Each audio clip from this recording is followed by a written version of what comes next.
A Lei 11.738, de 2008, determina que 1/3 da jornada do professor seja para atividades extraclasse. Em São Paulo, apenas 17% da jornada é destinada para atividades como preparação de aulas e correção de provas. A PUESP luta na justiça, nas ruas e hoje está aqui na Assembleia Legislativa em uma webconferência que tem como objetivo esclarecer os diversos pontos da lei, dentre eles a forma de aplicação, a natureza pedagógica e a melhoria da qualidade do ensino.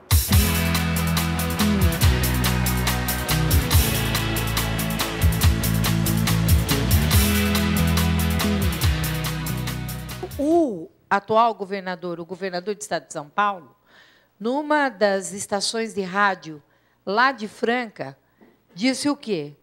Disse que o professor estava querendo essa jornada do piso para ter um outro emprego.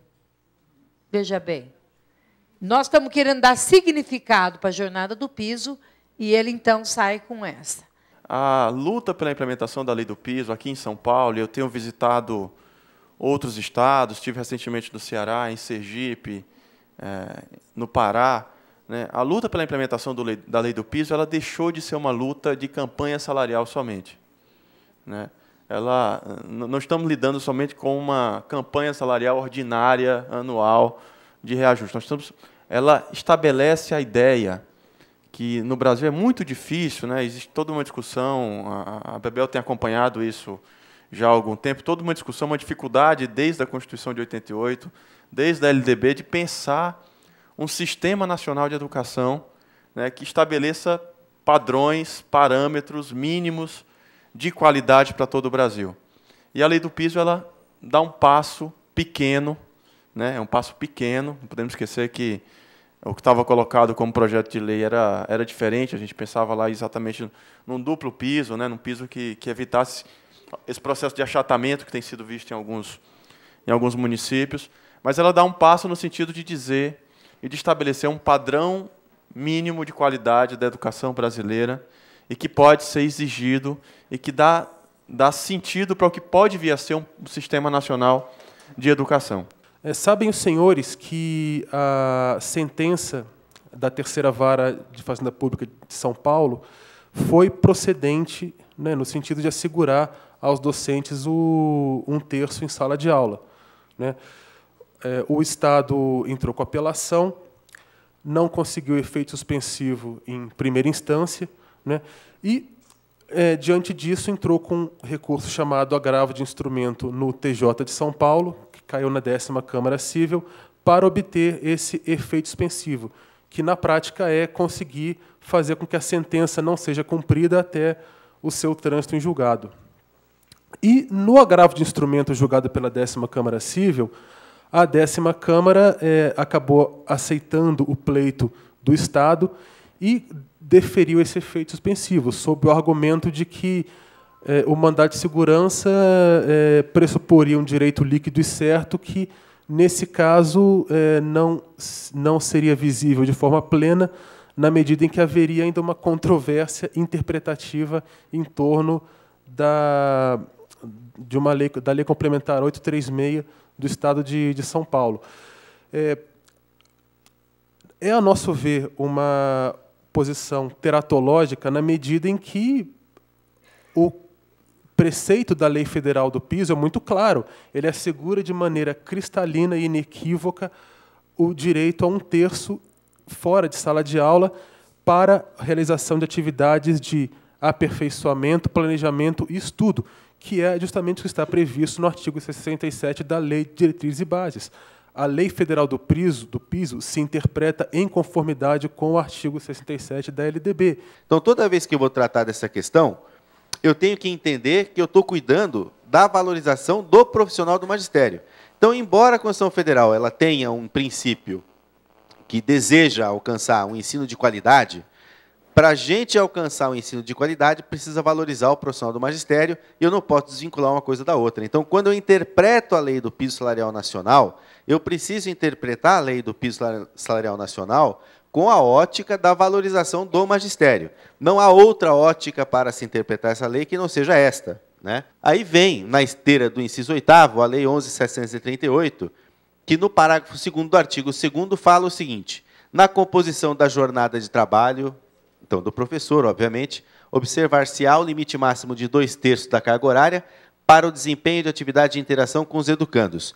Esse parágrafo 2º do artigo 2º define duas coisas, na verdade: que o meu limite em sala de aula, com atividades com educandos, é até 2/3, não pode passar de 2/3, e o limite mínimo de atividade fora de sala de aula, para as outras questões, é de 1/3.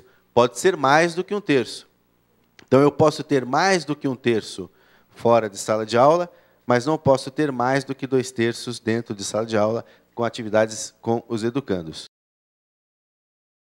Nós somos uma categoria em adoecimento. Isso está constatado. Pelas próprias pesquisas nossas, a primeira feita maior, a mais qualitativa, que a CNTE fez, disse lá claramente. E a jornada, ela é o fator, é um dos fatores também que leva a esse adoecimento, né? E qual é a doença que lidera?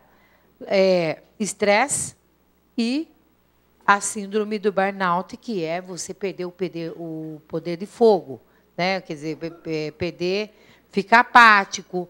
A apatia, que hoje a gente vê nas salas de aulas, não é para ser tratado como normalidade, é uma anormalidade, porque o normal no processo educativo é que a gente esteja efervescente para fazer o debate pedagógico o momento todo. E não é isso que está acontecendo. Por quê? Porque matou esse lado nosso, que é o lado, né, de você propor, de você... Então, toda essa imposição de políticas, de não ter tempo para preparação das aulas, isso nos levou a ter esse quadro de adoecimento e de afastamento de professores e de professores e de jovens que não querem ser professores. Por isso, há uma falta aí significativa de professores aqui no estado de São Paulo. Eu chamo a atenção até para uma coisa que é um absurdo. Faz-se uma prova de seleção para manter em caráter temporário os professores.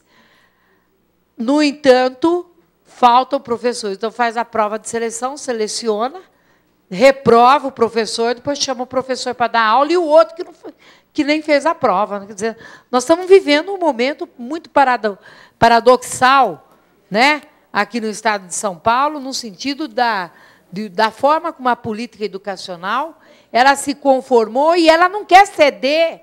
Na verdade, o que eu leio é que não se cede aquilo que nós falamos o tempo todo que não está dando certo.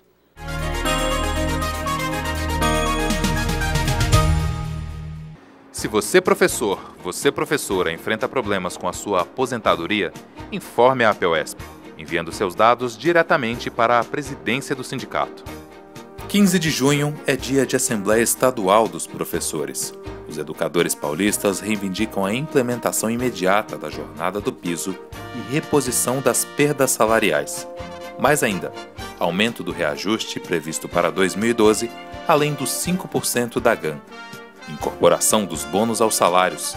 Garantia de direitos aos professores da categoria O. Fim das provas excludentes. Plano de carreira que valorize e respeite os professores. Formação igual, trabalho igual, direitos iguais a todos os professores. Sua presença é fundamental na luta pela melhoria da qualidade da educação.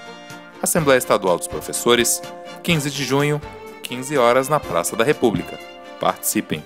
Após a webconferência, aconteceu uma audiência pública aqui mesmo na Assembleia Legislativa com a presença do secretário da Educação, para tratar da questão salarial e da jornada do piso. A audiência pública será tema da Educação da TV da próxima semana. Até lá!